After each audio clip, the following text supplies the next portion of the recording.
Hey guys, welcome back to my channel. It's Paula here, and today's video is all about my journalism studies degree at the University of Sheffield. So at the end of my first year, so that was 2016, I did a video about studying journalism at the University of Sheffield, just about my first year, and it is probably my best doing video ever. It's also the video I get the most questions from about my degree and just about generally coming to Sheffield, studying in Sheffield. Now that I'm a graduate, by the way, I've graduated. Paula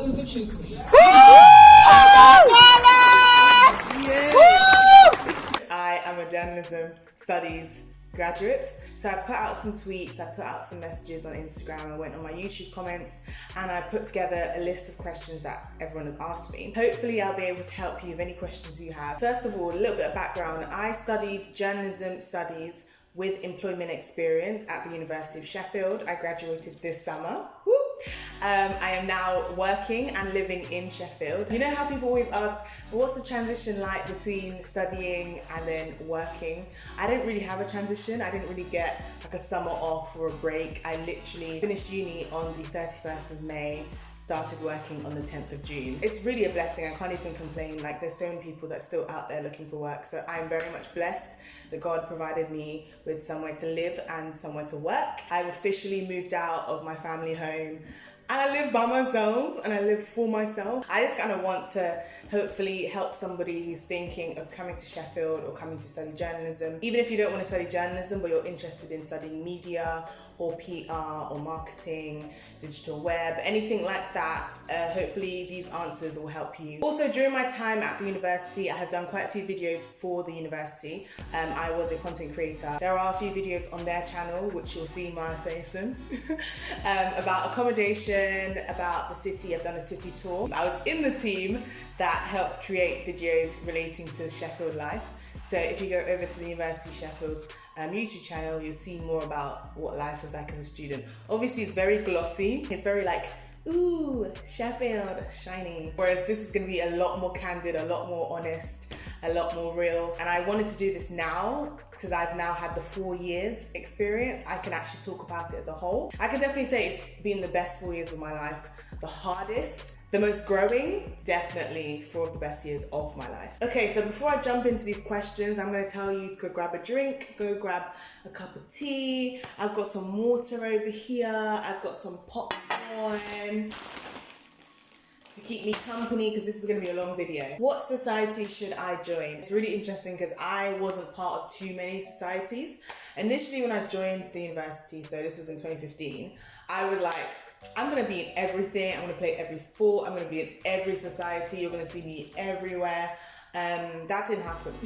University is just a very, very busy time. So you actually have to be very strategic about which societies you lend your time, your energy, your money to. So all I'm going to say in terms of when you're picking societies, and it is worth actually checking the university's website before picking societies and before like saying, oh, I'm going to join this society, just to see what's out there. Just consider that you only have so many hours. Like, you actually are there to study. You actually are there to get a degree. So maybe don't go crazy and think, oh, I'm going to be a part of everything. I ended up being a part of Christian Union, RY Sheffield, which is another Christian society. We love Jesus. I was also a little bit part of Forge, which was the university's newspaper,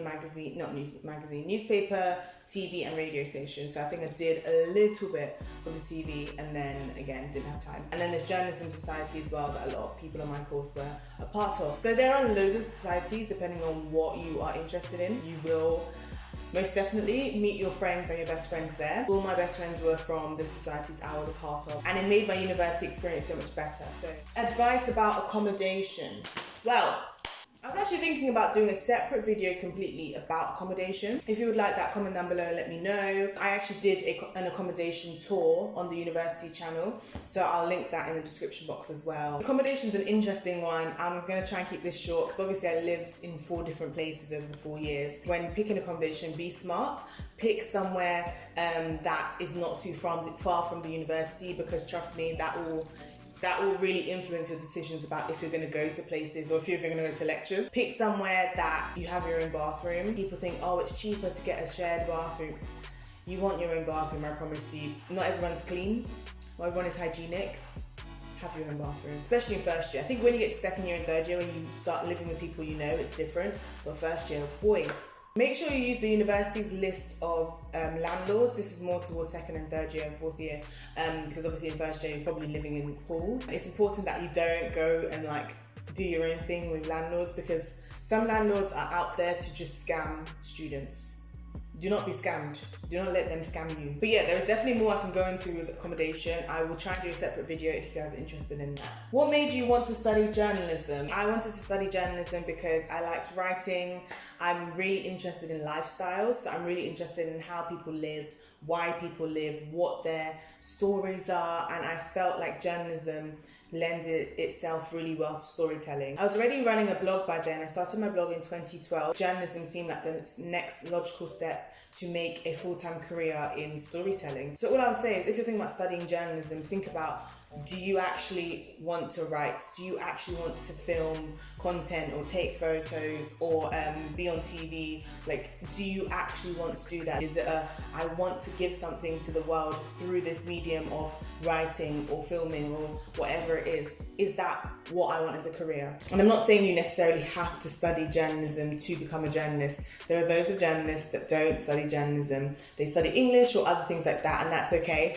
The thing about journalists is that we don't necessarily have to be trained in the same way. The journey, the process, the path you take to becoming a journalist is actually what enriches you, and your experience is actually what helps you, because it means that you have more to kind of give in your work. So I took journalism because I knew that I kind of needed a rounded course that would teach me all kinds of things, and our journalism course at the University of Sheffield is the best. I'm not just saying that, it's like number one for like everything for the last like 8 years. The fact that we do so much, so we do a little bit of politics, we do a little bit of media law, we do a little bit of web design, we do a little bit of like public administration, so we understand how the government works, and all this kind of stuff that I think not every course teaches. So that's why I'm kind of like really big about, yes, if you're going to do journalism and you want to have the whole rounded experience about the history of journalism, how it works, you know, the politics of it, the sociology of it, our course is great for that. I always knew that I didn't actually want to be a journalist per se, so I didn't want to be a reporter, I didn't want to like do newspapers or like go to Afghanistan and report from there or whatever. I just knew that this was going to make me the most rounded person, to become a full-on storyteller, to become someone who uses the digital medium to explain lifestyles, to explain people's stories, and it kind of helped me with that. So it was the perfect course for me. It's not the perfect course for everyone, I'm going to tell you now. It's not an easy course. It's not for people that think, ooh, we'll just write. Like, it's not. It's a lot. Advice about how to navigate course material. Don't freak out. Like, there is a lot that you do on this course. Every module is very full on, so just try and take it a little bit at a time. We also use Mole. I say we, I'm not a student anymore. A lot of our course material was online, so you can kind of preview it beforehand. I'm dyslexic, so it was really important for me to be able to go through lectures and go through slides and go through the work before turning up to a lecture or a seminar. I felt sometimes a bit rushed or a bit like, this is really full on. If I just turn up, I'm like, okay, I'm trying to take notes, I'm trying to understand. Whereas if I've gone through it beforehand, I kind of am able to go at the pace that the lecturer is going at. Sandwich year, placement year. Would you recommend doing a gap year before uni or placement year? It depends on you. I did a placement year, and I was told at the time that I was the first person to do a journalism studies with employment experience degree. Everybody else has always just done the 3-year course, or even if they do a 4-year course, they take a gap year, they leave to work and then, or do whatever, and then come back. My placement year, my work year, was a part of my degree. So I still paid tuition fees. I mean, it wasn't the same amount as a normal year, but I still paid tuition fees. I still had that support with lecturers and tutors. I still technically had access to the university services. I was still a student here, even though I was away working. I've done several videos, I think 2 or 3 videos already about my placement year. I'll link those in the description box. I basically was an international digital recruitment intern at the Body Shop International. I was working in Croydon in London. So I left Sheffield for a year and I went back home. So my parents live in London. So I was living at home for a year, worked, I did like projects and essays alongside my year so that I could still pass the year and go on to into my final year. I always say that placement years are so much better than doing a gap year before your degree. Whatever works for you. If you feel like you need a break between A-levels and a degree, then take the break, because uni is very full on. I think the placement year worked for me because I came back a lot more focused to do my final year. A lot of placements are paid, not all of them are. Especially, I need to mention that for journalism, a lot of placements are literally unpaid.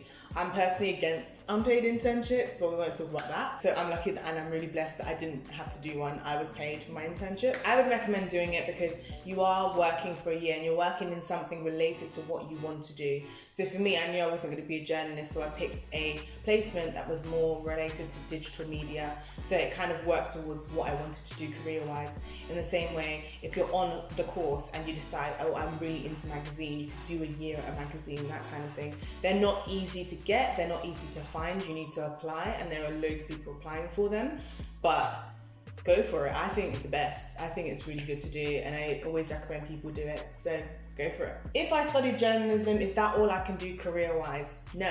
Journalism is a great degree, like I mentioned before. It's very well-rounded, so you can literally do anything. There are people on my course that go into marketing, PR, they go into communications, branding, digital media. There's loads of stuff you can go into. You don't necessarily have to be a journalist. Likewise, there are loads of people that actually leave and become journalists, so even if you actually do want to become a journalist, you can do that too.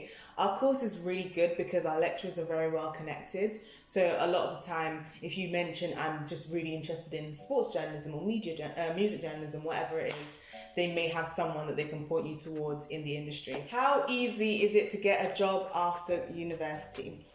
It's not easy. That's just the truth of it. Like, there are a certain amount of jobs, there are loads of graduates. It's not going to be easy. I was one of the very few people who was blessed enough to, and I say blessed because I really prayed, and so God came through. I got a job before I graduated. So I graduated in July. It's currently August when I'm filming this, end of August, so I don't know when you'll see this. Graduated in July, finished university, like finished studying end of May, and I started working in June. So I got the job and I was able to work straight away after uni. But that's not common for most people. I have certain friends that waited 9 months before they got their graduate job. So I do not want to give any kind of illusion that if you come to University of Sheffield, you get a job straight away. That's not a guarantee for anything. It's not guaranteed for any university or any degree, even Oxford, even Cambridge. So I just want you to know that you have to work hard, you have to be applying, you have to work on your CV, you have to be doing all these things alongside your degree. Why it was maybe slightly easier for me to get a job than other people was just because I have worked all through my degree. I have had part-time jobs, I've done placements, I've done internships, so I had experience. And I just can't stress enough that a degree is not enough nowadays. You have to have experience. Somehow, somewhere, even if it's volunteer experience, even if it's unpaid internships, just get experience. And I talk about internships, placements and apprenticeships in a video. I got you guys, I'm trying to get you employed. I've talked about it in a video. I'll put the link in the description box as well. In fact, just sub to my channel because I'm just here to help you guys. Do I have to be on an NCTJ accredited course? So the NCTJ is the National Council for the Training of Journalists. It's a independent body that kind of accredits journalism degrees. Our course is NCTJ accredited, which just means that a group of people who train journalists have said, yes, okay, you can go to the University of Sheffield to study journalism studies and you will be a journalist. Do I need to go to an NCTJ accredited course? I don't think so. I know that back in the day, they were like the governing body. So they were like the body that if you have a course that has an NCTJ, you are a real journalist. I think now that people can literally study anything and become journalists means that they are probably not the say all and be all of what and who can become a journalist. So if you are on a journalism course that isn't NCTJ accredited, you're still a journalist. There are a list of, I found a link somewhere and I'll put it in the description box as well. Just make sure you check out the description box where it's a link to all of the universities that have NCTJ accredited courses. Also, you can actually just do a course by them. I don't know how much it is though, so it depends on if you think it's worth it and if you want to, but I don't think so. I only like the writing aspect of journalism. How do I manage the rest of the course? Well, to be fair, our course is a lot of writing, so you're probably in a better position than somebody else. I know someone once asked me, I really dislike the media aspect, the editing aspect of journalism. Will I be okay on this course? I would say that if there's something you really detest and you really hate doing, don't go on a course that does it. If it's something where it's like, oh, I'm not that great at it, then you'll be fine because you do learn. I think people all come to this course with different skill levels, but you have an opportunity and a chance to just learn. In terms of like just liking the writing aspect, that is the basis of journalism. It always has been. Storytelling has always been in written form. But you will grow to love and enjoy storytelling in other mediums. I know for me, I always disliked radio. I like to talk, but I don't like the sound of my voice, or I used to hate it. So it meant that I thought, I'm gonna hate radio. And I really struggled the first, I think 2 years of like touching on radio and voice training and that kind of stuff. And then by final year, I was just like, just something I had to do. I don't say I like radio now, but I've done quite a few radio appearances. There's BBC Radio Sheffield, local to us. So I've been on there quite a few times, and I can't say I hate radio now because I've done that quite a lot and I enjoyed it. So it's really interesting to see that it's something that you might hate at first, so you're like, oh, I hate this, it's terrible, I'm not good at it at all, and you'll see how much you grow and actually seem to enjoy it over time. Maybe don't like count out the whole degree because you don't like Photoshop or you don't like editing or whatever, because there is more to learn. Is it better to study a course that is a specific area of journalism or journalism as a whole? What part of journalism did you study on your course? Okay, I'll start with the first bit of this question. I always say to my mentees, to everybody who asks, it is better to study a whole-rounded journalism course. I say this because as much as you think you want to be a music journalist, or you think you want to be a travel journalist, or you think you want to be any kind of specific journalist, a sports journalist, it is better to have a rounded skills to make you flexible and malleable to any kind of sector or industry you go into. I just think that once you have learned the basic skills of how to do everything, you can then, after the course, kind of hone into one section. And just because you go on a course like ours that was very broad, doesn't mean that you can't have interest and you can't make your spare time targeted towards an industry. I had friends on my course that were interested in sports. They did our course. Alongside that, they did reporting for different outlets. They wrote a blog on the side, they filmed videos about sport, and so they are now able to kind of apply for sport-related jobs, sport journalism-related jobs, because they still have the experience as well as a solid degree alongside it. So I would just say that that's probably something to consider. If you know in your heart of hearts, you know that you're going to be a music journalist, or you're going to be a sports journalist, then go for it. But like, just bear in mind that journalism as itself is already kind of a risky subject or a risky sector to go into. You're just making the chances for yourself even harder by trying to go for something really specific. So that's kind of my logical advice I would give you. Oh, second part of that question, what part of journalism do you study on your course? We study everything. You can go on the website to see like the modules that we do, but we do everything. We do TV, radio, magazine, newspaper. We do web. We do a little bit of coding, a little bit of design. Literally, they've started introducing podcasts now, so yeah, we do everything. And it was really interesting because I knew from the beginning I didn't want to do radio and I didn't want to do newspaper. And those were two, actually I really didn't enjoy radio, I'm not gonna lie. But the newspaper module I really enjoy. You get to test a little bit of everything and you'll see what you love and you'll see what maybe is not for you. And I know for me that this course really solidified my love of video and also my love of multimedia. So using content, using web, blogs, using like photos and photography. So it really solidified things that I knew I enjoyed anyway, but it solidified that in my mind. What subject should I pick to study journalism at university? I get asked this all the time. It's probably one of like the most asked questions. I always say essay-based subjects, so literally anything, as long as you have to write essays. for the subject, just because you're going to write a lot of essays. As well as writing essays, you're going to be writing other stuff, so it's just really important that you learn how to kind of condition your mind, how to write academically, but then also how to write. I've done an A-level video already, I'll put the link in the description box. I studied English language and literature, geography and sociology, and then I did an AS in business studies and an EPQ, which is an extended project qualification. I found that essay writing and coursework was better for me. I don't do amazingly in exams. It's because I finally found out that I'm dyslexic. So the way I learn and the way I study is very different from the way that the education system marks us. So I was struggling. I mean, I wasn't struggling. I mean, I still predicted A's, but I had to really work hard to get my predicted grades. It wasn't until my final year of university, so literally months ago, that I discovered I was tested to have dyslexia. That's why I have to learn a different way from everybody else. Do any kind of essay-based subjects, politics, history,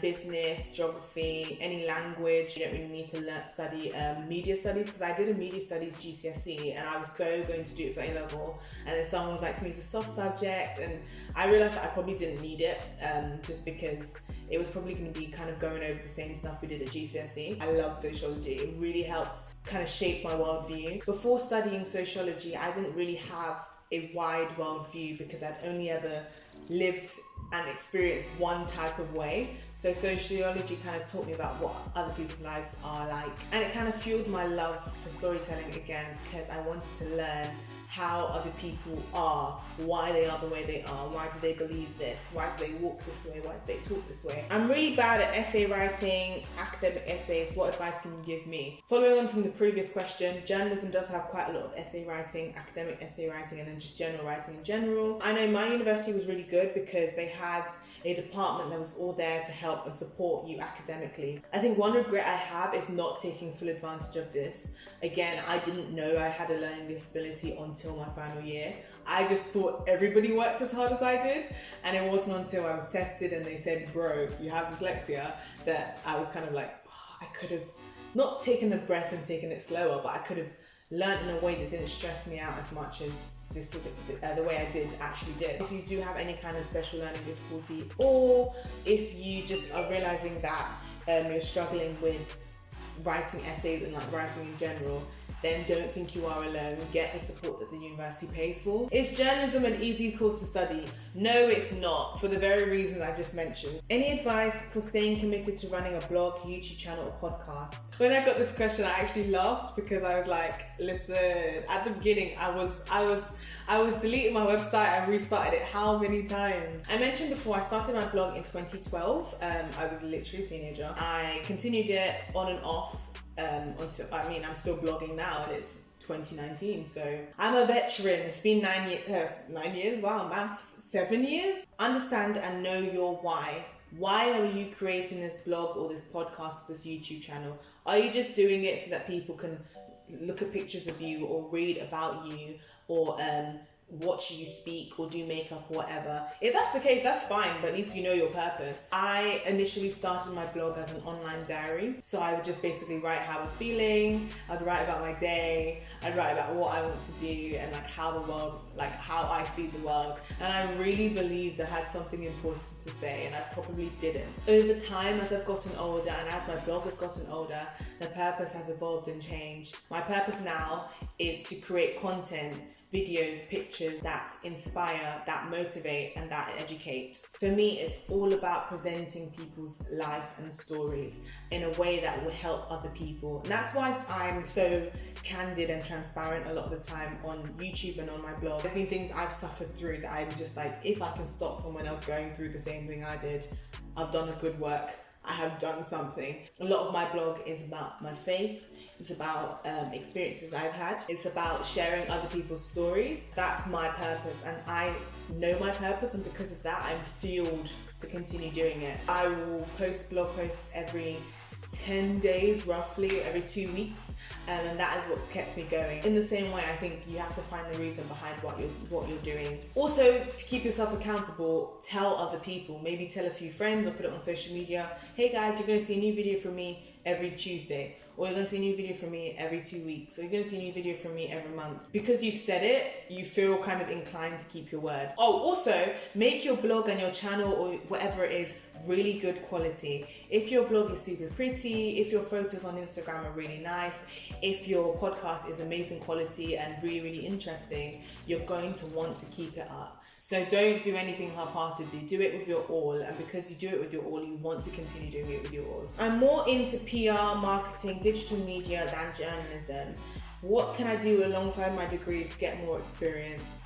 Really good question. There is loads you can do. Get involved in different societies. The university is great for having loads of opportunities outside of your degree to kind of pursue your passions and get involved in different things. There is Forge Radio, Forge TV and Forge Press, I think they're called, and they are all the TV, radio and print for the university. Liberty Bell, which is a magazine, an online magazine run by students. Our department, the Department of Journalism, they have Mapping Street Media. Students are kind of hired to go and film things and record things for different departments in the university. So there's loads of opportunities for you to explore what you want to do. If you want to do PR and marketing, there's loads of different opportunities for you to be social sec or for you to be a publicity director or whatever for different societies. For me, I was the media officer for RY, which is a Christian society that I was a part of, and that's where I learned most of my skills. That's where I practiced photography. That's where I learned how to use Photoshop and Lightroom and all the other Adobe products. So yeah, just doing stuff outside of your degree, really, really good for getting experience, and there's loads of opportunities to do so. Any advice for international students coming to the UK to study? So I'm not an international student. I couldn't really give you the best advice, but I will say that Sheffield is really friendly. Even me coming from London, it was quite a culture shock to just be like, oh my gosh, I'm in a different city. Everyone was really nice. Everyone's very smiley here. Everyone's very like, you're right, love. How you doing, duck? You're right. You know, how you doing? It's very nice. It's very weird, but it's very nice. I will say, don't worry too much about just like coming here. People are always willing to help. Again, societies are a big one. There are loads of societies for different countries or different regions. So there's Nigerian society, I'm Nigerian. There's Nigerian society, you know, and all the different countries. So if you come here and you're like, okay, I'm freaking out a little bit. I need, you know, my culture, my people. You're not alone. There's probably somebody from your country in this university, and so you'll find a society for them. The university is big on #WeAreInternational, which is kind of a campaign about how the whole country is international. So don't worry, you'll be okay. Last question. Would you say there are a lot of black people at Sheffield University? Define a lot. No. So I don't want this to be a thing, but there's not like a huge amount of black people. But there are black people here. There's this weird conception that especially people from London have, that Sheffield is a farm full of white people and sheep. No, there are Asian people, there are black people in the university, but then also outside of the university in the city. So specifically for Christians, there are loads of like churches that are like very Nigerian or very Ghanaian, so you're not alone. The great thing about Sheffield is very mixed anyway, so you just never feel kind of like an other. There's a community of people. But I get this question a lot, especially for people wanting to study journalism. University, while being black, is an interesting topic in itself, because I do think that it influences a lot of things. You are amongst the best of the best. You have a chance to just really excel. Don't panic too much about the fact that you won't see the most black people in the world, but you will find people that can become your tribe, that can become your friends. I was part of 2 different cohorts because of my placement year, and in both cohorts I was one of like a handful, not even a handful, a fingerful, like 3 or 4 black people. It's tough sometimes because people, especially on journalism, I found that people really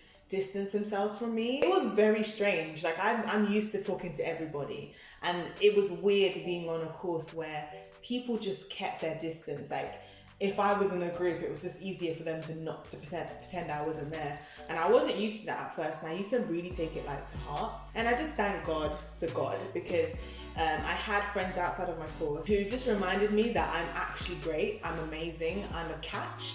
And just because you don't want to talk to me on my course, or you don't think I have anything to give, doesn't mean that that's true.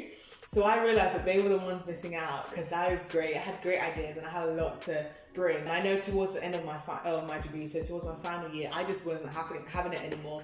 I was just going out of my way to get my stuff done. And if you happen to be in my way, and if you happen to just, be standing there and not appreciating me and my work, that's your business, because I knew how great I was. It took a journey to reach the level of self-confidence and self-worth that I'm in now, and I wish I had that from first year, because I think I would have saved a lot of heartache. To you watching this, if you're a black woman or you're a black man, or you're just anybody that's always kind of dealt with like self-esteem issues, or just kind of feeling like you're being left out or you're being underestimated, listen, university will break you, but it will also make you. It will strengthen you. It will make you so much stronger in yourself, and it will make you believe in yourself beyond you ever have. I now think so highly of myself, because I now see myself the way God sees me. I now see myself as something amazing and someone amazing, because I work hard, and you need to see yourself the same way. So I just want to build a generation of people who know their worth and who don't come to university broken to be broken even more. This is a long one, so thank you for sticking out to the end. If you have any more questions, let me know and I'll try and answer them. But yes, thank you so much for watching. I'll see you guys in the next video. Don't forget to like, comment, share and subscribe. Bye!